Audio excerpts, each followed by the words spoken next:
하나님의 말씀은 사무엘하 23장 8절에서 12절 말씀입니다.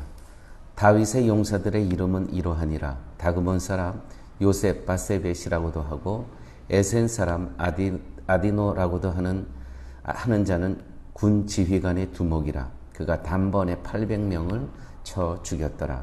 그 다음은 아호와 사람 도대의 아들 엘리아살이니 다윗과 함께한 세 용사 중에 한 사람이라.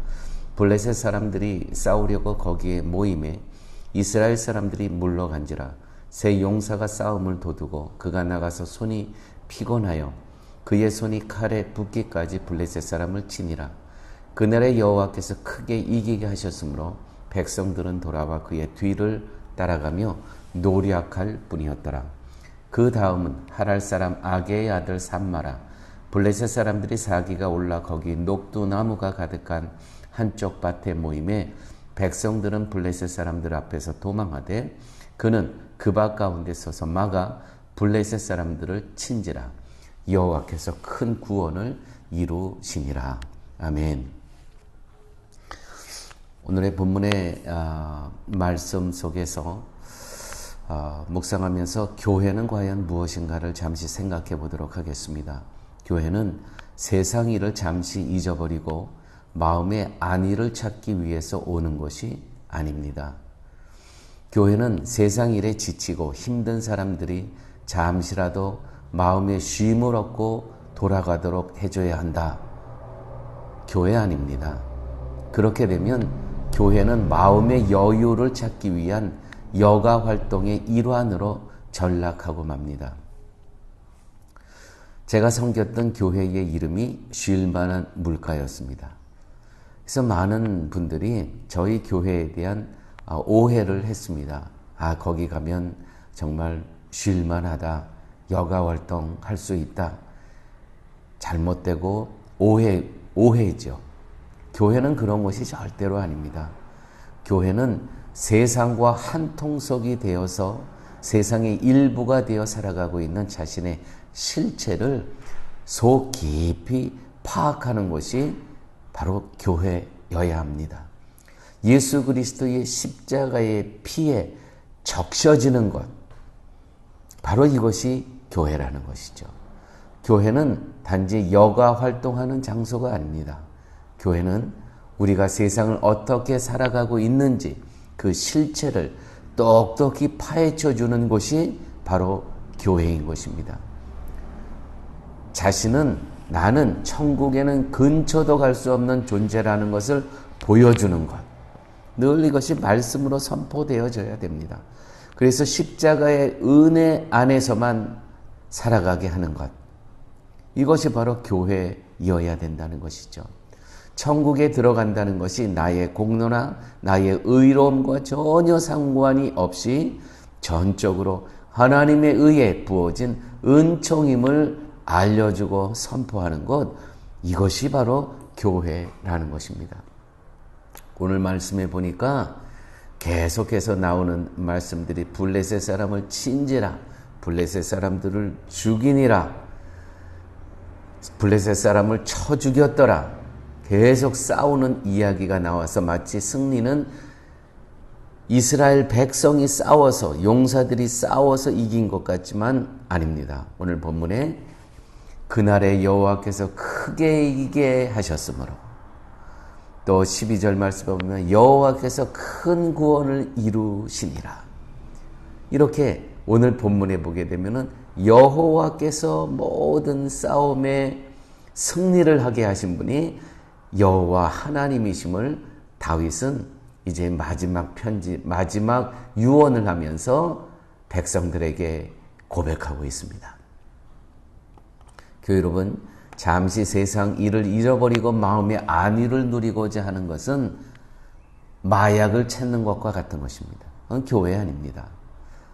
마르크스가 종교를 아편이라고 말한 것도 종교가 현실의 고통을 잠시나마 잊게 하고 더 나은 삶을 바라보게 함으로써 마음의 위안을 얻게 해주는 것으로 여겼기 때문에 종교는 아편이라고 했습니다. 성도에게 중요한 것은 세상의 실체를 아는 것입니다. 세상의 실체를 알게 해주는 것이 바로 교회라는 것입니다. 세상의 어느 기관, 어느 단체가 세상의 실체를 보여주고 알려주는 것이 어디 있겠습니까? 세상이 사단에게 지배를 받으면서 하나님과 극렬히 대립되어 있는 것임을 알게 하는 것, 교회입니다. 이러한 세상 속에서 구별되지 못하고 세상의 일부가 되어 함께 어울리며 살아가고 있는 자신에게서 무엇이 하나님과 대립하는 것인가를 보게 하는 것. 이것이 바로 교회고요. 목사의 역할이 바로 이런 것이라는 것입니다. 실체를 보게 하는 것입니다. 과연 내가 하나님과 어떻게 대립되어 있는가? 사단의 노예가 되어 있는 나의 모습을 보게 하여 주는 것. 교회이며 목사의 역할이며 사명이라는 것입니다. 그럴 때 자신에게서 풍기는 더러운 악취가 내가 맡게 됩니다. 그 모습을 내가 보게 합니다. 그러면서 그리스도를 바라봄으로써 예수 그리스도의 보혈의 피가 자신의 더러운 모든 것을 씻어내며 덮으며 나를 구원하여 주는 그 은혜의 도구임을 알게 하는 것, 바로 교회인 것입니다. 여러분, 오늘 8절 말씀 세 용사에 대해서 이야기하고 있습니다. 다윗과 늘 함께했던 세 용사. 이제 인생을 마치려는 시점에서 왜 다윗의 용사에 대해 소개하고 있는 것일까요? 다윗의 용사들이 전투에 나가서 수많은 이방인들을 무찌르고 승리한 전공에 대한 언급을 하고 있는 것 맞습니다. 분명 다윗의 용사들의 도움을 받은 것 사실입니다. 그런데 10절에 보게 되면 다윗의 승리는 용사들 때문이 아니라 여호와로 인한 승리임을 말하고 있습니다. 이렇게 기록되어 있죠. 그날에 여호와께서 크게 이기게 하셨도다. 그날에 여호와께서 크게 이기게 하셨도다. 구원은 용사들로 인해서 얻어지는 것이 아니고요. 다윗의 승리는 용사들 때문이 아니라 여호와로 인한 승리임을 오늘 이 23장에서 고백하고 있습니다. 이것이 다윗이 인생을 마무리하면서 백성들에게 할 수 있는 정말 믿음의 고백이라는 것이죠. 또 11절에서 12절 말씀 보면 구원은 용사들로 인한 것이 아니고 여호와로 인한 것임을 또한 고백하고 있습니다. 이렇게 고백하죠. 블레셋 사람들을 친지라 여호와께서 큰 구원을 이루시느니라. 사람이 블레셋 사람들을 쳤지만 그 배후에는 여호와 하나님이 계셨다는 것입니다. 결국 다윗의 모든 승리는 다윗과 함께하고 다윗을 돕고 다윗에게 충성했던 용사들로 인한 것이지만 정작 용사들의 배후에는 하나님께서 계셨다는 것입니다. 즉 인생의 마지막에 서서 자신의 승리한 날들을 돌아보니 용사들이 자신의 곁에 있어서 승리한 것이 아니라 여호와의 승리였음을 고백하고 있습니다. 인생의 실체를 보게 되었다는 것이죠. 다윗의 승리에는 용사가 있었지만 용사의 배후에는 하나님이 계셨다는 것입니다. 그래서 용사로 인한 승리가 아니라 하나님으로 인한 승리라는 말을 하고 있다는 것입니다. 이것이 다윗의 인생이었고 또한 오늘 우리의 인생이어야 됩니다.